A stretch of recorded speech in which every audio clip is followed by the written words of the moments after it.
Посланник Аллаха, да благословит его Аллах и приветствует, придавал особые усилия укреплению в людях такого важного принципа исламской этики, как честность, особенно в детях.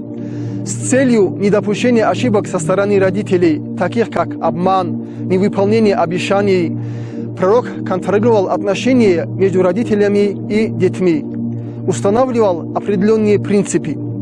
Например, родителям категорически запрещается бесцеремонно, небрежно относиться к детям. Абдуллах ибн Амр, да будет доволен им Аллах, рассказывает: как-то мать подозвала меня к себе. В это время у нас в гостях был пророк. Мать сказала: иди сюда, я тебе что-то дам. Посланник Аллаха спросил у матери: что ты ему собираешься дать? Мать ответила: я ему дам финика.